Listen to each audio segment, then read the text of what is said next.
Yang kedua adalah ilmu adalah nikmat yang paling agung. Nah, belajar ilmu adalah nikmat yang paling agung. Ya, tapi bukan Ustadz Agung ini. Ya. Allah Subhanahu wa taala menyebut beberapa nikmat dan karunia atas Rasulnya Muhammad sallallahu alaihi wasallam dalam menjadikan nikmat yang paling agung. Ya. Ada di surat An-Nisa ayat 113. Silahkan ada yang mau baca. Kemarin kita sepakat ya untuk Al-Quran hadis, nanti kita giliran membaca biar tidak ngantuk. Ya. Sinten dulu monggo, mumpung agak panjang. Saya nanti yang pendek aja tak. Monggo Mas Danis bisa baca? Ya. Wa anzalallahu 'alaikal kitaba wal hikmah. Dan juga karena Allah telah menurunkan Alkitab, yakni Al-Quran dan Al-Hikmah. Al-Hikmah para mufassirin sepakat adalah as-sunnah, sunnah Nabi sallallahu alaihi wasallam kepadamu. Wa alai maka malam takun ta'lam, dan telah mengajarkan kepadamu apa yang belum engkau ketahui. Jadi Al-Quran dan sunnah adalah karunia Allah yang menjadikan pengajaran bagi kita yang belum mengetahui. Wa kana fadlullahi 'alaika 'azima, karena Allah yang melimpahkan, karunia Allah yang dilimpahkan kepadamu sangat azim, sangat besar. Jadi Al-Quran dan Sunnah adalah nikmat ataupun karunia Allah yang sangat besar. Tidak ada nikmat yang lebih besar dari ini, Bapak Ibu sekalian. Ya. Kenapa? Karena Al-Quranul Karim adalah penjelasan, mungkin bisa dibaca di surat Al-Baqarah ayat ke pinten nggih? 185. Ya, silakan boleh dibuka. Iya, Masya Allah. Syahrul Ramadan, ini Ramadan nggih. Bentar lagi. Syahrul Ramadan alladzi unzila fihil Qur'an. Bulan Ramadan yakni yang diturunkan di dalamnya Al-Qur'an. Hudal linnas, petunjuk bagi manusia. Jadi Al-Quran itu adalah petunjuk bagi manusia. Wa bayyinatin minal huda wal furqan, dan penjelasan dari petunjuk tersebut, wal furqan, dan pembeda untuk membedakan mana yang tauhid, mana yang syirik, membedakan mana yang pahala, mana yang dosa, membedakan mana yang sunnah dan mana yang bid'ah, membedakan mana yang baik dan mana yang buruk, dan selanjutnya. Faman syahida minkumus syahra falyasum, maka barang siapa yang menyaksikan di antara kamu bulan itu, falyasum, maka berpuasalah. Puasa Ramadan. Wa man kana maridun aw ala safarin fa'idatun min ayamin ukhar, dan barang siapa yang sakit atasnya atau dalam perjalanan, maka hitunglah dari hari-hari lain, maka berpuasalah di hari-hari yang lain. Yuridullahu bikumul yusra, Allah menghendaki untuk kalian itu kemudahan. Wala yuridu bikumul usra, dan Allah tidak menghendaki untuk kalian itu kesukaran. Jadi dengan diturunkannya Al-Quran ini, Allah menginginkan kita diberi kemudahan dalam segala urusan. Walitukmilul indata walitukbarullaha ala ma hadakum wa la'alakum tashkurun, dan agar kamu mencukupkan bilangan dan hendaklah kamu mengagungkan atas Allah hadakum wa la'alakum tashkurun, yakni petunjuk Allah dan agar kamu bersyukur. Okay. Bapak sekalian yang dirahmati Allah Subhanahu wa taala, jangankan memahami, kita membaca Al-Quran saja insya Allah sudah berpahala di sisi Allah Subhanahu wa taala. Satu hurufnya dihitung pinten Bu? Pak, satu pahala dikalikan 10 kebaikan. Nah, dan itu memerlukan untuk kita berilmu. Nah, sehingga Allah menyebutkan bahwasanya di dalam surat Al-Mujadilah kemarin kita sudah bahas, bahwasanya Allah akan mengangkat derajat orang yang berilmu. Misalkan kita atau orang tahu ilmunya baca Quran sehingga membaca, maka akan diangkat derajatnya. Satu huruf dihitung 10 kebaikan dan begitu seterusnya. Itu baru amalan Al-Quran. Belum menghafal, kemudian mempelajari dan selanjutnya. Dan di antara lain nikmat Allah yang besar dengan Al-Quran adalah di surat Toha, ma anzalna alaikal qur'ana litasqa, gitu ya. Tidaklah Allah menurunkan Al-Quran itu agar kalian menjadi susah. Dan kita ketahui bersama Bapak Ibu sekalian yang dirahmati Allah Subhanahu wa taala, kita menginginkan kehidupan ini adalah hidup yang tidak susah, dan solusinya adalah berpegang pada Al-Qur'anul Karim. Sehingga pantaslah Allah Subhanahu wa taala menyebutkan di dalam surat Al-Maidah ayat ketiga. Ada yang sudah hafal? Ya. Dapat hadiah, dapat apa? Al-yauma akmaltu lakum dinakum, gitu. Wa atmamtu alaikum nikmati wa raditu lakum islamin dina. Pada hari ini telah aku cukupkan agama ini, agama Islam untuk kalian. Dan surat ini turun kapan, Bu, Pak? Setelah haji? Setelah haji wada, nggak? Nah, setelah haji wada ayat ini turun. Kemudian setelah mendengar ini Abu Bakar As-Siddiq, kenapa, Bu? Menangis. Yang lainnya enggak. Kemudian bertanya. Maka Abu Bakar pun menjawab, ini ayat turun, ya. Al-yauma akmaltu lakum dinakum wa atmamtu alaikum nikmati wa raditu lakum islam dina. Telah aku sempurnakan agama ini untuk kalian dan telah aku cukupkan nikmat. Nah, jadi nikmat Islam yang sempurna ini adalah nikmat, dan kita bisa berislam harus dengan ilmu, sehingga siapa saja yang mempelajari ilmu dan mengetahui ilmunya, maka dialah orang yang paling nikmat di dalam kehidupan ini. Dan Allah ridho dengan agama ini untuk kalian. Dan Abu Bakar mendengar kabar ini ataupun surat ini atau ayat ini, maka Abu Bakar pun paham bahwasanya Rasulullah SAW diutus di muka bumi ini telah paripurna, telah selesai. Artinya Rasulullah akan segera dipanggil oleh Allah Subhanahu wa taala.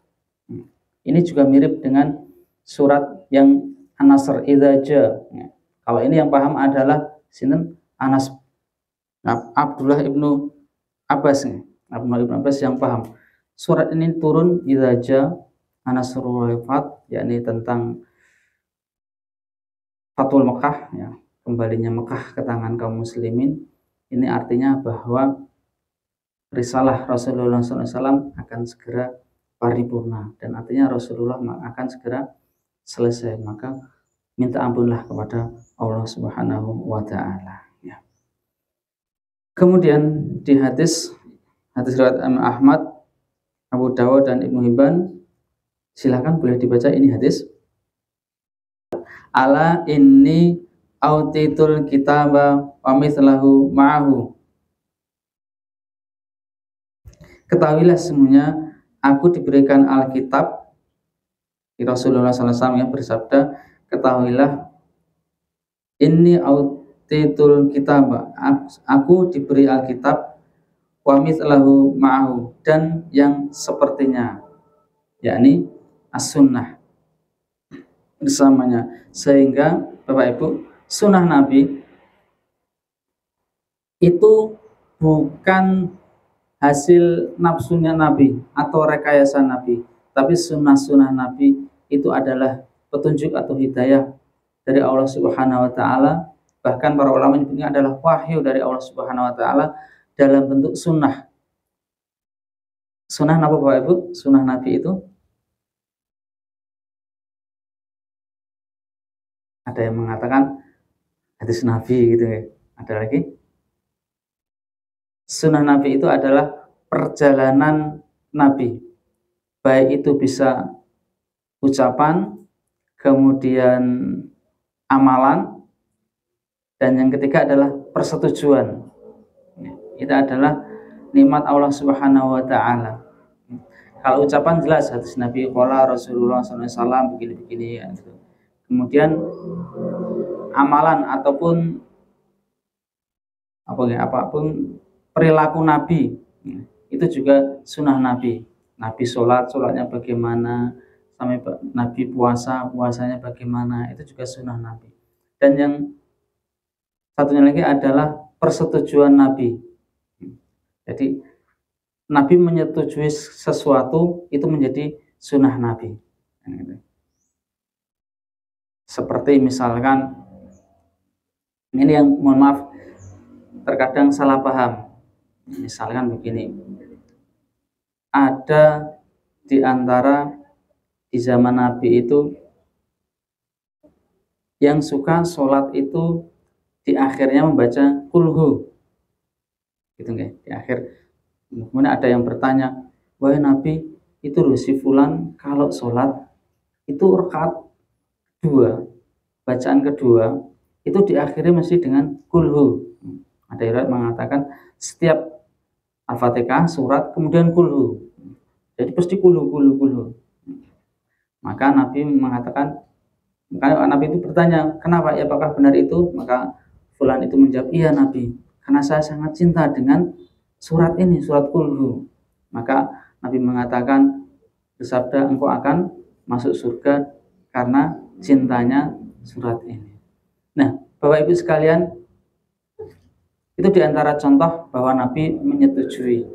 Kemudian banyak lagi yang lainnya, seperti disebutkan bahwasanya Bilal bin Rabah, Bapak Ibu, masuk surga, terompahnya sudah sampai di surga, kemudian ditanya kenapa?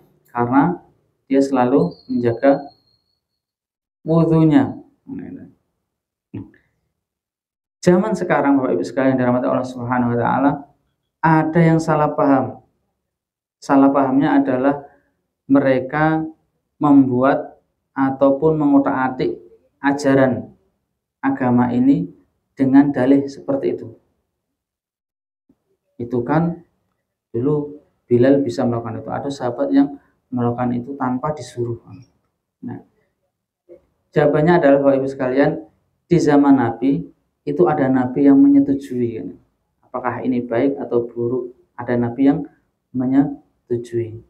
Di zaman sekarang tidak ada siapa yang bisa menyetujui dan bisa menjamin sesuatu itu baik. Contohnya, di zaman Nabi itu ada suatu saat di antara sahabat sedang melakukan perjalanan, kemudian terjadi ataupun dia mengalami hadas besar. Di perjalanan nggak ada air, maka dia akan mandi besar ya. Karena nggak ada air, terjadilah diskusi di antara para sahabat itu. Maka sahabat ada yang mengatakan bahwasanya kalau wudhu itu dengan tayamum. Berarti kalau mandi besar gulung-gulung bahasa Indonesia apa? Bergulung-gulung di tanah kan. Kalau wudhu kan dengan cukup tayamum. Kalau mandi besar berarti harus lebih besar. Kemudian disampaikan kepada Nabi. Maka Nabi pun mengatakan, jika tidak ada air, mandi besarnya pun atau mandi wajibnya cukup dengan tayamum juga. Itu diantara persetujuan Nabi. Ada di zaman Nabi itu sahabat melakukan sesuatu disetujui, ada sahabat yang melakukannya di zaman Nabi itu kemudian diceritakan Nabi, kemudian tidak disetujui. Nah, zaman sekarang jangan sampai dengan berdalih seperti itu kemudian merekayasa ajaran ini, karena ajaran ini sudah sempurna dan adalah nikmat yang sangat besar. Dan Bapak Ibu sekalian dirahmati Allah Subhanahu wa taala, siapa yang paling nikmat, dialah yang paling tahu ilmunya. Maka Ibnu Taimiyah rahimahullah menyebutkan di dunia ini ada surga, dan siapa saja yang tidak merasakan memasuki nikmatnya surga dunia, maka dia tidak akan bisa menikmati atau masuk ke surga akhirat. Itu kata Ibnu Taimiyah, Bapak Ibu. Kemudian Ibnu Taimiyah melanjutkan, nikmat surga adalah nikmat dia tahu persis, kenal betul dengan Allah Subhanahu wa Ta'ala, sehingga di dalam kehidupannya dia akan selalu ingat pada Allah, tawakal kepada Allah, berzikir kepada Allah, meminta kepada Allah, ikhtiar minta pertolongan kepada Allah Subhanahu wa Ta'ala. Jadi setiap saat, setiap waktu dia merasa betul diawasi oleh Allah Subhanahu wa Ta'ala, dan dialah orang yang paling nikmat di dunia ini. Dan itulah surga dunia, karena merasa betul bersama Allah Subhanahu wa Ta'ala, dan dialah yang bertakwa sehingga kelak akan masuk ke dalam surga Allah Subhanahu wa Ta'ala. Allahumma